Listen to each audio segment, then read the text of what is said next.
हमारे देश में कुछ लोग लोकतंत्र को शासन प्रणाली नहीं, एक इवेंट मैनेजमेंट कंपनी मानकर चलते हैं, जहां रोज नए नए कलाकार आते हैं, अपनी अपनी ढोलक बजाते हैं और चले जाते हैं। वैसे तो कहावत थी, पढ़ोगे लिखोगे तो बनोगे नवाब, खेलोगे कूदोगे तो बनोगे खराब। क्या बात है सर, क्या बात है सर। लेकिन हमारे यहाँ के बुद्धिजीवियों ने इसमें भी संशोधन कर दिया और बताया कि सेंसिबल बात करोगे तो खो जाओगे, जितनी बेतुकी बात करोगे उतना ट्रेंड में आओगे।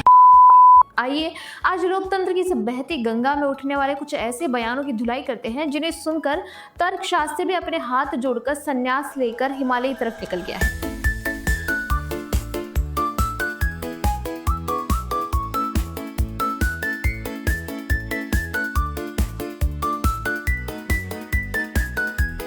वेलकम बैक टू धुलाई विद प्रतिभा। शुरुआत करते हैं ज्ञान के उस असीम सागर से जहां कानून भी तैरना सीखने आता है। कॉकरोच जनता पार्टी के स्पोक्स पर्सन सौरभ दास जो कहते हैं कि कंगना रानौत कौन है, उनको कौन सीरियसली लेता है, विराट कोहली कौन है, उनको कौन पूछता है। अबे साले, मैं पूछती हूँ सौरभ दास कौन है। अबे तू है कौन? तू जो नेशनल अवार्ड विनर और अपने अपने क्षेत्र में उपलब्धियां हासिल कर चुके लोगों को रिलेवेंस का सर्टिफिकेट बांट रहे हैं। और मैं ही जवाब भी दे देती हूँ, सौरभ दास एक अंध आत्मविश्वासी व्यक्ति है जिनको सोशल मीडिया और कुछ मीडिया के माइकों ने यकीन दिलाया है कि वो जरूरी आदमी है।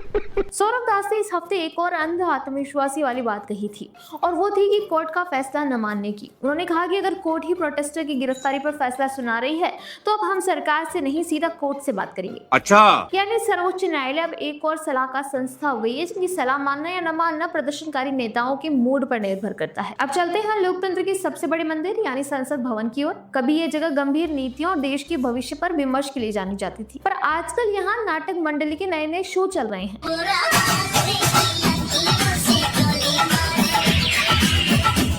शो के सूत्रधार है राहुल गांधी। आपके लिए मैं पप्पू हूँ। उनकी लीडरशिप में सांसद पप्पू यादव संसद परिसर में भगवा वस्त्र पहनकर हाथ में चंदे का कटोरा लेकर आते हैं, फिर चंदा लेकर भागने का नाटक करते हैं और साधु बने पप्पू यादव को बाकी सांसद पीटते हैं।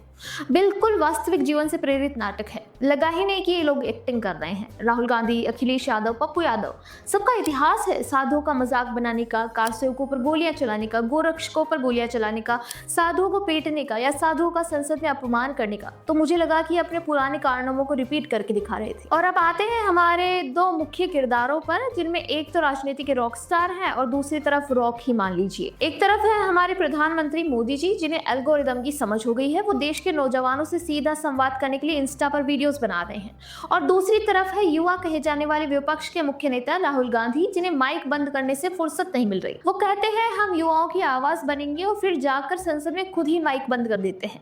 संसद में खड़े होते हैं हंगामा करने के लिए, फिर माइक बंद करके हंगामा करते हैं और कहते हैं कि हमें हंगामा नहीं करने दिया जा रहा। राहुल गांधी के लिए लोकतंत्र कुछ ज्यादा ही हो गया है। खैर, माइक बंद करने का जो संसद में नाट्य रूपांतरण होता है वह इतना सटीक है कि ऑस्कर वाले भी देखकर शर्मा जाए। आखिरी में हम बात करेंगे भटक चुके देश के भविष्य की, उन भूले बिसरे बच्चों की जिन्होंने कॉकरोच के प्रोटेस्ट में भीड़ का हिस्सा बनकर कैमरे पर जमकर गाली गलौज की। जिन्हें गालियां नहीं भी आती थी वे भी बगल वाले से पूछ कर कैमरे के सामने आए और गालियां बकी। वीडियो बनाए कि देखो हम इस तानाशाह सरकार से बहुत दुखी हैं, इसीलिए हम गालियां देंगे। फिर क्या हुआ? उस तथाकथित तानाशाह सरकार के तानाशाह लीडर ने बड़ा दिल दिखाते हुए इन सभी बच्चों को माफ कर दिया। अब स्थिति यह है कि वह बच्चे रो रो कर माफी मांग रहे हैं कि साहब हम बहक गए थे, यह सरकार तो तानाशाह के नाम पर धब्बा निकली, इससे तो माफ कर दिया, हमें एक और मौका दो, हमें नई गालियां सीखनी है।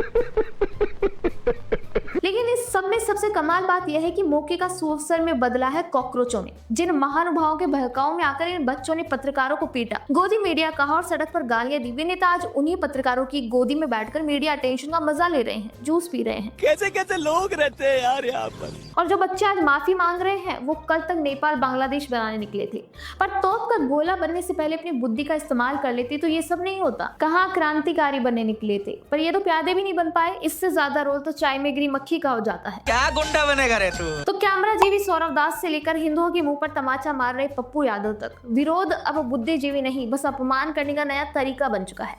सार यही है कि अगर आप भी इन बयानों के सर्कस में किसी नेता के मुरीद हैं तो थोड़ा ठहरिए, अपने विवेक की धुलाई कीजिए, क्योंकि ये आपको आगे भी प्यादे ही बनाते रहेंगे। आपको ये एपिसोड कैसा लगा हमें कमेंट करके जरूर बताइए। अगली धुलाई में आप किसकी धुलाई देखना चाहते हैं वो भी हमें जरूर बताइए। बने रहिए धुलाई विद प्रतिभा के साथ। चैनल को सब्सक्राइब करना ना भूलें।